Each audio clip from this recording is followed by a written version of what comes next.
बिस्मिल्लाहिर्रहमानिर्रहीम। Dear students, मैं उम्मीद करता हूं कि आप सब खैरियत से होंगे। क्लास 11th सब्जेक्ट फिजिक्स की न्यू बुक का हम चैप्टर नंबर 2 लेके चल रहे हैं।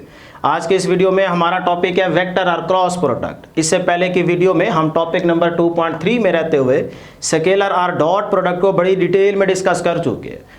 आज हम पढ़ने जा रहे हैं वेक्टर और क्रॉस प्रोडक्ट। ये भी इस चैप्टर का इंपॉर्टेंट लॉन्ग क्वेश्चन है। तो जिस तरह टॉपिक मैं यहाँ पे समझाने जा रहा हूँ, लिख के दे रहा हूँ, इसी तरह से टॉपिक को पहले समझ लें, फिर नोट कर लीजिएगा।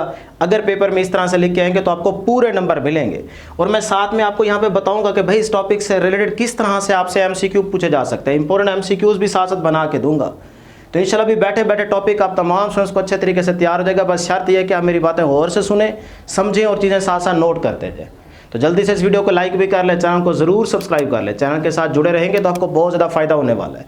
आपको फिजिक्स का भी इंशाल्लाह कंप्लीट करवाएंगे सिलेबस, और साथ में मैथ भी हम साथ लेके चल रहे हैं। आप प्ले लिस्ट चेक करें, वहाँ पे हमारा चैप्टर 1 कंप्लीट होने जा रहा है। ठीक है, तो जल्दी से चैनल को सब्सक्राइब कर लीजिएगा। फिजिक्स की और मैथ की इंशाल्लाह यहीं से आपकी 100% अच्छे तरीके से तैयारी करवा देंगे। वेक्टर और क्रॉस प्रोडक्ट को पहले डिफाइन करते हैं, क्योंकि डेफिनेशन शॉर्ट में पूछी जा सकती है।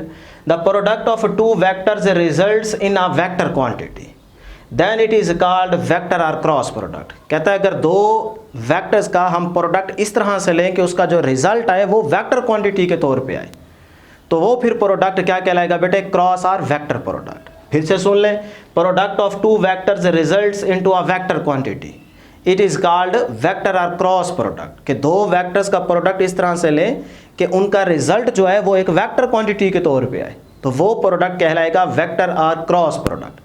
सही है जी। तो ये स्टेटमेंट आप लिख देंगे। मैथमेटिकली हम इसको लिखते हैं, यहाँ पे सपोज करते हैं दो वेक्टर्स हैं हमारे पास ए एंड बी। ठीक है, एक वेक्टर है बेटे ए और दूसरा है हमारे पास बी। तो इन दोनों का हमने क्रॉस प्रोडक्ट लेना है। क्रॉस यानी कि क्रॉस प्रोडक्ट को हम शो करते हैं इस तरह से, ये उसका सिंबल है क्रॉस और वेक्टर प्रोडक्ट का। ठीक है, तो देखें ए वेक्टर लिया, इसका क्रॉस प्रोडक्ट लेंगे वेक्टर बी के साथ। दूसरा वेक्टर हमारे पास क्या है? बी।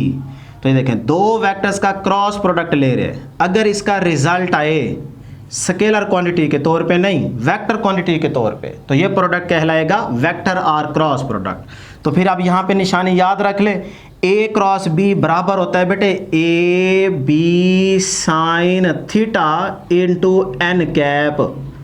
ये याद रख ले। देखें क्रॉस को हटा के ना हमने साइन लगाना है। पिछले टॉपिक में डॉट को हटा के हमने कोस लगाया था, आगे एन कैप नहीं था। आज देखें यहाँ पे क्रॉस है, क्रॉस को हटा के रट्टा में लगा लें कि भाई साइन लगाना है, क्रॉस को हटा के साइन ही यूज़ करना है। बस ये याद रख ले।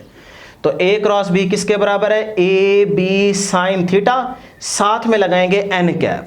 तो क्रॉस प्रोडक्ट में ये जो एन कैप है ये यूनिट डायरेक्शन को रिप्रेजेंट कर रहा है। इसमें यूनिट डायरेक्शन आएगी।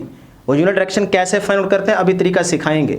अभी सिर्फ ये फार्मूला याद रख लें, ए क्रॉस बी बराबर होता है A B sine theta N cap के। बस अब इसमें जो ए बी साइन थीटा है ना डियर स्टूडेंट्स, ये सारी चीज़, ये वाली सारी चीज़, ये है बेटे मैग्नीट्यूड। ये सारी क्या है बेटे? मैग्नीट्यूड। ये है जी मैग्नीट्यूड। और ये जो आपके पास साथ में एन कैप है, ये रिप्रेजेंट कर रहा है यूनिट डायरेक्शन को। ठीक है, यूनिट डायरेक्शन। सही है।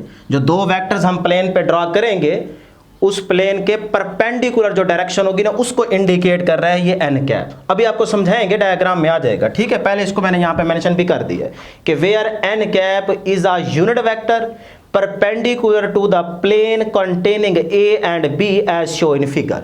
कि जो दो वेक्टर्स आपने कंसीडर किए हैं ए एंड बी, ये जिस प्लेन पे लाई कर रहे होंगे, कंटेन कर रहे होंगे, उस प्लेन के अंदर अगर आप इनका क्रॉस प्रोडक्ट लेंगे तो जो यूनिट डायरेक्शन आएगी, वेक्टर आएगा, नॉर्मल आएगा, वो उस प्लेन के क्या होगा? परपेंडिकुलर होगा। परपेंडिकुलर होगा। अब ये बात यहां से समझ लेते हैं। देखें जी, ये हमारे पास दो वेक्टर्स हैं, vector A and vector B. ये दो वेक्टर्स इस प्लेन में लाई कर रहे हैं। देखें ये हमारे पास जो ब्लू बॉक्स आपको नजर आ रहा है, ये क्या है? प्लेन। आप चाहे प्लेन बनाए चाहे ना बनाए, क्योंकि ये जो बोर्ड है ना, ये भी प्लेन ही है। तो आप डायरेक्ट इस तरह से दो वेक्टर ड्रॉ कर देंगे तो इसका मतलब यही होगा कि वो प्लेन पे लाई कर रहे हैं। पेज है ना, पेज, वो आपका प्लेन है, तो आप डायरेक्ट भी ये दो वेक्टर ले सकते हैं। लेकिन इस तरह से अगर बना लेंगे तो ये भी एक प्लेन ही है। तो प्लेन के अंदर ये दो वेक्टर्स लाई कर रहे हैं, ए एंड बी। इन दोनों के बिटवीन एंगल क्या है? थीटा। हम स्मॉल एंगल यूज करेंगे, बाहर वाला एंगल यूज नहीं करेंगे। ठीक है, अब देखिए हमें क्या चाहिए? हमें चाहिए ए क्रॉस बी। ए क्रॉस बी, यहाँ पे हमें क्या चाहिए, ए क्रॉस बी। तो जब A cross B find out करेंगे तो आप राइट हैंड रूल यहाँ पे अप्लाई करेंगे, जिससे आपको ए क्रॉस बी की यूनिट डायरेक्शन मिल जाएगी, मतलब नॉर्मल एन कैप मिल जाएगा। तो ये देखें, आपने क्या करना है कि जिस प्लेन में ये लाई कर रहे हैं दोनों वेक्टर्स, आपने अपना राइट हैंड यूज करते हुए जो वेक्टर ए है ना, उसके ऊपर इस तरह से अपने हाथ को सेट करना है। ये देखें, फिंगर्स आपने सेट कर ली। अब आपने कर्ल करवाना है, कर्ल हमें चाहिए ए क्रॉस, क्रॉस से कर्ल, ठीक है। मतलब ए पे अपनी फिंगर रखें, फिर आगे क्रॉस है ना, कर्ल करवाएं, अंदर की तरफ घुमाएं। ये कर्ल करवाएं किसकी तरफ, बी की तरफ। तो ये देखें, ए पे फिंगर रखी, कर्ल करवाया, क्रॉस का मतलब कर्ल करवाया बी की तरफ। ये देखें, तो थंब किधर जा रहा है, थंब जा रहा है आउट टू द पेज ये है ना, तो थंब आपकी तरफ आ रहा है, मतलब आउट टू द पेज से बाहर की तरफ। इसको कहते हैं out to the plane, out to the page, out to the paper. तो ये देखें, ए पे फिंगर रखी, क्रॉस कर्ल करवाया बी की तरफ, हमें ए क्रॉस बी चाहिए ना, तो ए क्रॉस बी, तो थंब आपको इंडिकेट कर रहा है यूनिट डायरेक्शन। तो इसका मतलब थंब जा रहा है आउट टू द पेज, आपकी तरफ। तो अब क्या यहाँ पे ये डायरेक्शन रिप्रेजेंट कर सकते हैं, लाइन यहाँ ड्रॉ कर सकते हैं आपकी तरफ कि लाइन ड्रॉ हो जा, नहीं होगी ना।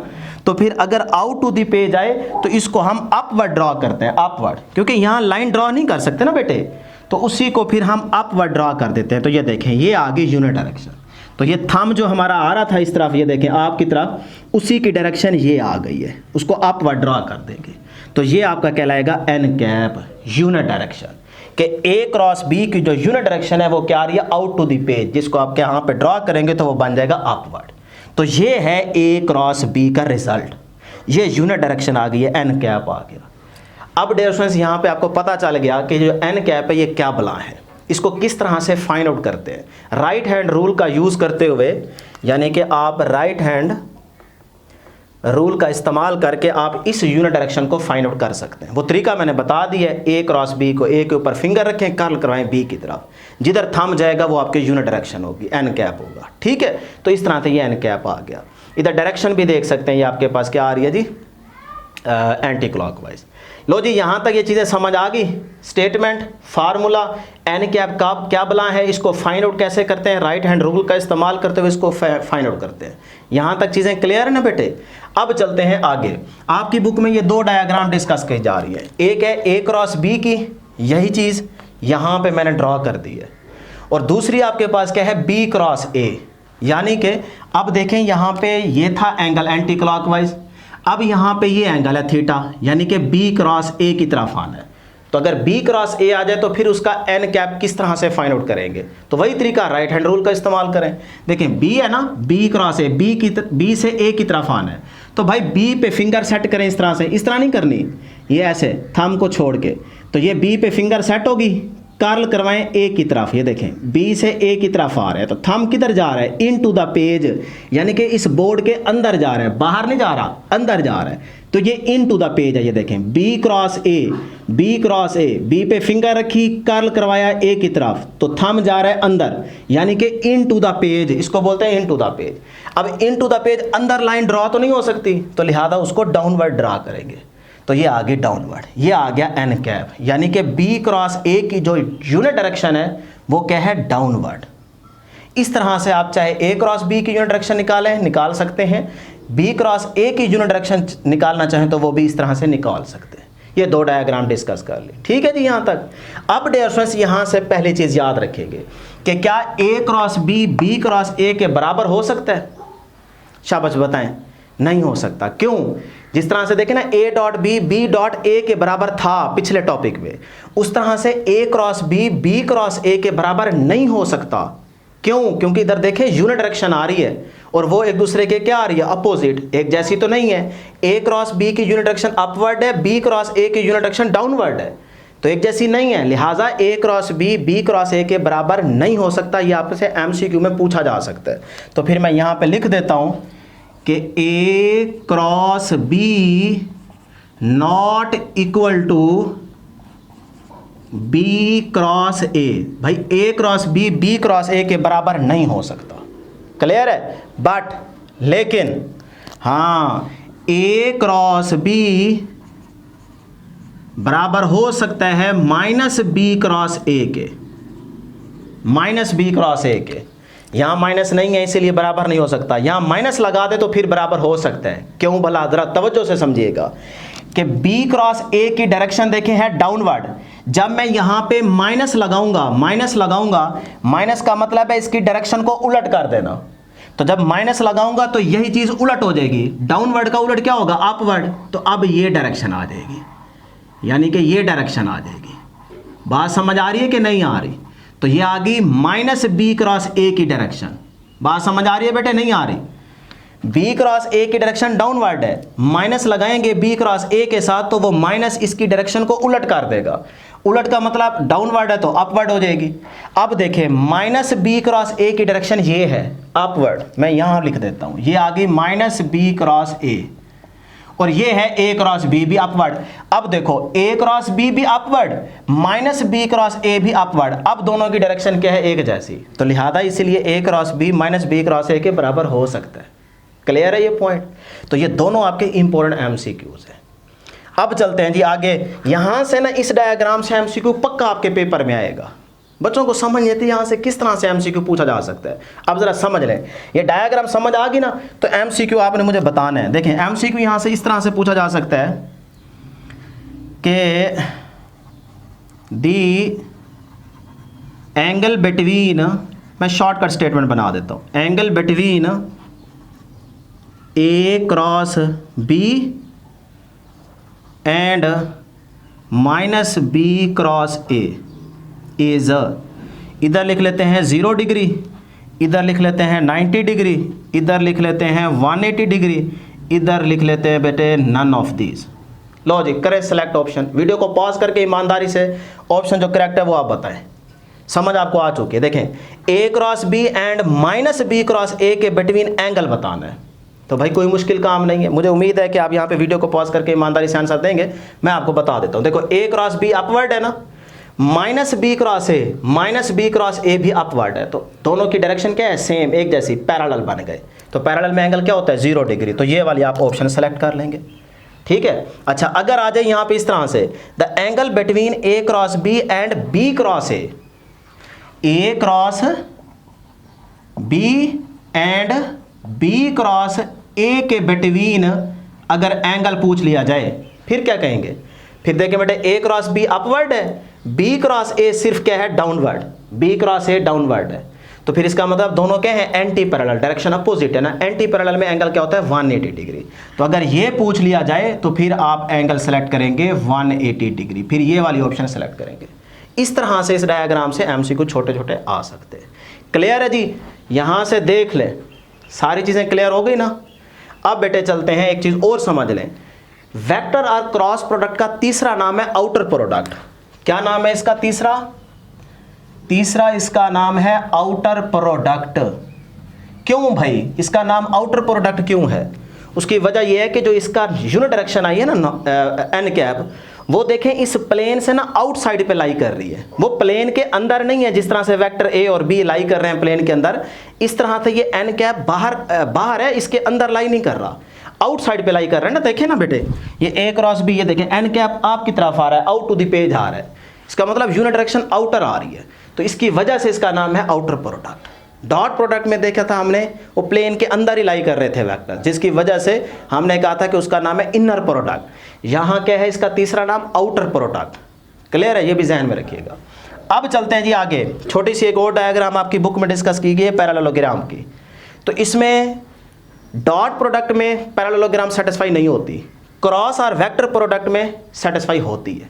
सही है? तो इससे आपने निकालनी है एरिया, कि एरिया इसमें किसके इक्वल आता है। तो वो देख लें यहाँ पे, इस वेक्टर ए और ये वेक्टर बी आ गया। इस वेक्टर बी के ना दो कंपोनेंट ड्रॉ कर लें, एक बनेगा ये और एक आएगा ये वाला।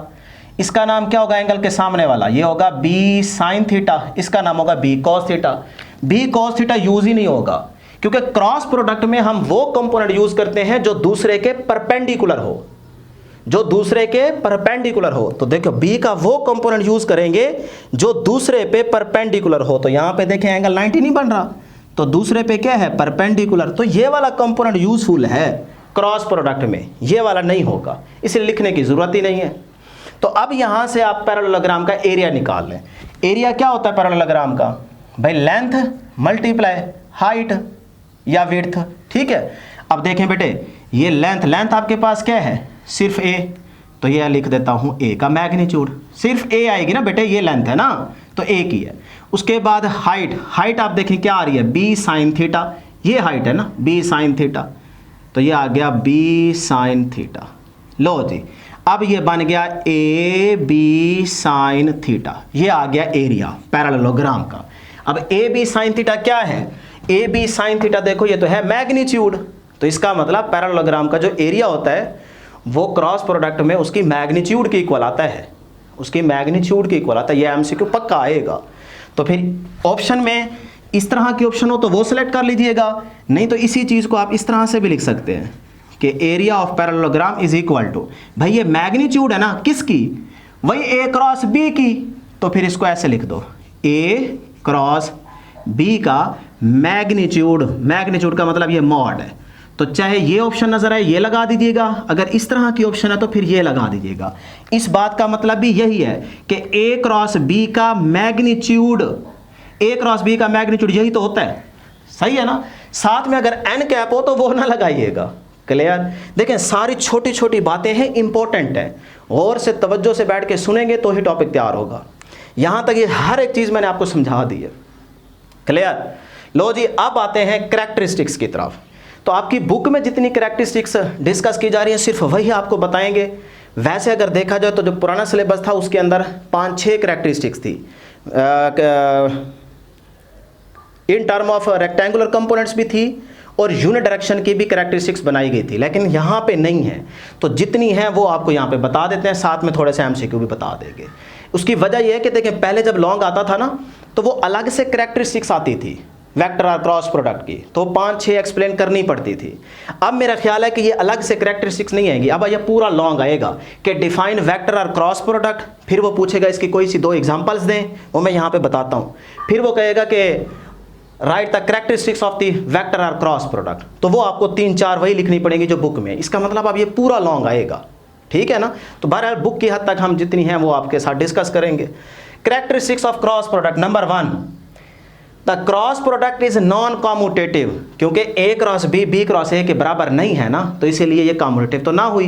जिस तरह डॉट प्रोडक्ट में कॉम्यूटेटिव प्रॉपर्टी होल्ड करती थी, अब यहाँ नहीं करती, क्योंकि देखो A cross B not equal to B cross A के है। तो यही बात यहाँ पे लिख दें, A cross B not equal to B cross A, तो इसका मतलब क्रॉस प्रोडक्ट में कॉम्यूटेटिव प्रॉपर्टी होल्ड नहीं करती। Number 2, cross product of 2 perpendicular vectors has maximum magnitude, यानी कि अगर 2 वेक्टर्स क्रॉस प्रोडक्ट में 2 वेक्टर्स का अगर हम परपेंडिकुलर वेक्टर्स का क्रॉस प्रोडक्ट लें तो उनका जो मैग्नीट्यूड आता है ना वो मैक्सिमम आता है। तो जब भी आपसे पूछा जाएगा एमसीक्यू में वो इस तरह से कहेगा कि भाई अगर 2 वेक्टर्स परपेंडिकुलर हैं तो उनका क्रॉस प्रोडक्ट किसके इक्वल होता है, तो आप कहेंगे उनका क्रॉस प्रोडक्ट जो है उसकी मैग्नीट्यूड के मैक्सिमम मैग्नीट्यूड के इक्वल होता है। वो मैं निकाल देता हूँ क्या आती है, ये देखें 2 वेक्टर्स परपेंडिकुलर है ना, इसका मतलब एक वेक्टर होगा इधर और एक वेक्टर होगा इधर। सपोज करो ये ए है ये बी है, तो दोनों के बिटवीन एंगल कितना है 90 डिग्री, तो इनका क्रॉस प्रोडक्ट निकालते हैं। तो ये आ गया जी ए क्रॉस बी, तो ये बराबर होता है A B sine theta into N cap, n cap नहीं भूलना, ठीक है। अब आ जाए जी ए बी साइन थीटा कितना है 90 डिग्री, साथ में एन कैप। भाई साइन 90 क्या हो जाता है 1 को ए बी से मल्टीप्लाई करेंगे ए बी आएगा और साथ में क्या आएगा बेटे एन कैप। लो जी ये आंसर है। अब देखो ये आंसर क्या है, ये वही ए बी क्या है मैग्नीट्यूड, तो मैक्सिमम मैग्नीट्यूड आ गई, साथ में उसकी डायरेक्शन आ गई एन कैप, सही है ना। वो आप यहाँ पे निकाल सकते हैं। ये देखें ए पे फिंगर रखें, बी की तरफ कर्ल करवाएं, आउट टू द पेज, बस इतनी सी बात थी। अब आ जाए जी third characteristic, cross product of 2 parallel vectors. अगर 2 पैरेलल वेक्टर्स हों तो उनका क्रॉस प्रोडक्ट का रिजल्ट किसके इक्वल आता है, तो वो आपने बताना है। मिनिमम मैक्सिमम इस तरह की वर्डिंग होगी ऑप्शन में। तो एक वेक्टर सपोज करो ये है ए और ये है वेक्टर बी, दोनों आगे ना पैरेलल, पैरेलल में एंगल क्या होता है 0 डिग्री, इसका मतलब theta is equal to 0 degree. तो क्रॉस प्रोडक्ट निकालते हैं, A cross B is equal to A B sine theta into N cap. अब तरह तवज्जो से समझ लीजिएगा, ए बी साइन थीटा की जगह 0 डिग्री इंटू एन कैप। अब बेटे ज़रा समझें, साइन जीरो क्या होता है? जीरो। जीरो को ए बी से मल्टीप्लाई करेंगे, आंसर क्या आएगा? जीरो। जीरो को एन कैप से मल्टीप्लाई करेंगे, आंसर क्या आएगा? जीरो। यही बच्चे कहते हैं। आपने ये नहीं कहना। जीरो को जब एन कैप यूनिट डायरेक्शन है, जब एन कैप से मल्टीप्लाई करेंगे तो ये जीरो नल वेक्टर बन जाएगा। Null vector is a vector quantity, zero is a scalar quantity. दोनों में जमीन आसमान का फर्क है। यहां जीरो नहीं कहना, बच्चे जीरो कर देते हैं। आपने यहां नल वेक्टर लिखना है और नल वेक्टर की ऑप्शन सेलेक्ट कीजिएगा। तो जब जीरो आएगा ये सारा, उस जीरो को जब एन कैप से मल्टीप्लाई करेंगे ना तो ये बन जाएगा नल वेक्टर। नल वेक्टर का मतलब जीरो लिख के ऊपर एरो लगा दो। तो इसका आंसर क्या आएगा बेटे? Null vector. क्या आएगा बेटे? Null vector. ये जहन में रखिएगा। तो जब दो वेक्टर्स पैरेलल हों तो उनका क्रॉस प्रोडक्ट का रिजल्ट क्या आता है? Null vector. शाबाश। अब आ जाए, अगर एंगल 180 आ जाए, अगर एंगल यानी कि दो वेक्टर से एंटी पैरेलल हों, एक वेक्टर इधर है ए और इधर हो बी, तो एंटी पैरेलल में एंगल होता है 180 डिग्री। तो 180 जब पुट करेंगे तो साइन 180 भी जीरो ही होता है। तो जीरो को किसी भी चीज से मल्टीप्लाई, आंसर जीरो। लेकिन जीरो को जब एन कैप से मल्टीप्लाई करेंगे नल वेक्टर आ जाएगा। मैं लिख दूं यहां पे A cross B is equal to A B sine theta into N cap. यहां जीरो पुट करेंगे, ये सारा जीरो हो जाएगा। जीरो को एन कैप से तो नल वेक्टर बन जाएगा। तो इसका आंसर भी नल वेक्टर ही आएगा। तो एंगल चाहे जीरो हो चाहे 180 हो, क्रॉस प्रोडक्ट में तो रिजल्ट आपका क्या आता है? नल वेक्टर आता है। क्लियर बेटे यहां तक ये पॉइंट्स? अब आ जाए जी, कैरेक्टरिस्टिक्स आपकी बुक में सिर्फ यही डिस्कस की जा रही है, लेकिन आप एक दो और याद रखना चाहें तो रख सकते हैं, अदरवाइज ज़रूरत नहीं है। In term of rectangular components ना करो, क्योंकि वो डिटर्मिनेंट मेथड से होती है, वो आपकी बुक में नहीं है तो हम नहीं करेंगे। एक चीज़ और याद रख ले, यूनिट डायरेक्शन की कैरेक्टरिस्टिक्स याद रख ले। जिस तरह हमने I.I1 था, J.J1 था, वो यूज़ हो रहा था ना, बुक में नहीं था लेकिन यूज़ हो रहा था। इसी तरह आप यहाँ पे ये भी याद रख लें कि इसको मिटा दूं ना यहाँ से, बस ये इतनी बात याद रख लें, फिर टॉपिक ख़त्म हो गया हमारा। यहाँ पे लिख लें I, यहाँ पे लिख लें जी J और यहाँ पे लिख लें K कैप। आसान तरीका आपको बता रहा हूँ। ये देखें I cross J, I cross J जब ये पूछे तो ये जो बचता है उसके इक्वल होगा। I cross J anti clockwise direction में पॉजिटिव लेते हैं ना। I क्रॉस J बचता क्या है? K cap. तो I क्रॉस J किसके इक्वल होता है? K cap. रट्टा लगा ले। उसके बाद फिर देखें J क्रॉस K, तो J क्रॉस K क्या बचता है? I, तो I कैप के इक्वल होगा। फिर K cross I, K cross I क्या बचता है? J, तो J के इक्वल होगा। बस ये तीन याद रख ले। इसके उलट अगर आप याद रखना चाह रहे हैं तो वो भी याद रख लें। I क्रॉस I वो होगा बेटे नल वेक्टर, जीरो नहीं बोलना, नल वेक्टर। और J क्रॉस J वो भी होगा null vector. K cross K वो भी होगा नल वेक्टर। बस इसका उलट कर दे J क्रॉस I, तो आप सिर्फ यहाँ माइनस लगा दीजिएगा। J क्रॉस I अगर यहाँ से उलट कर दे तो ये भी उलट हो जाएगा, ये बन जाएगा माइनस K। इसी तरह यहाँ से अगर उलट करे K क्रॉस J तो वो बन जाएगा माइनस का I कैप। इस तरह से बस ये एक कैरेक्टरिस्टिक याद रख लीजिएगा यूनिट टर्म में, यूनिट डायरेक्शन में। बाकी यही बस याद रखें। लास्ट में एग्जांपल के भी वेक्टर और क्रॉस प्रोडक्ट की कोई सी दो एग्जांपल्स तो मेंशन करें। तो बेटे एक एग्जांपल देंगे आप टॉर्क की। टॉर्क इज इक्वल टू होता है R क्रॉस F। और दूसरी आप याद रख लें फोर्स की, Q into V cross B। अब देखें ये Q चार्ज है, V क्या है? वेलोसिटी, B क्या है? Magnetic field. ये आप सेकेंडरी में फार्मूला पढ़ेंगे। अभी सिर्फ क्रॉस प्रोडक्ट ये आ रहा है ना, यहाँ पे भी आ रहा है। बस ये दो एग्जांपल याद रख लें। लो जी, टॉपिक खत्म हो चुका है, अज़ानें हो रही हैं, तो बस यही टॉपिक आप अच्छे से तैयार कर लीजिएगा। इंशाल्लाह नेक्स्ट वीडियो में जल्द मुलाकात होगी। अल्लाह हाफ़िज़।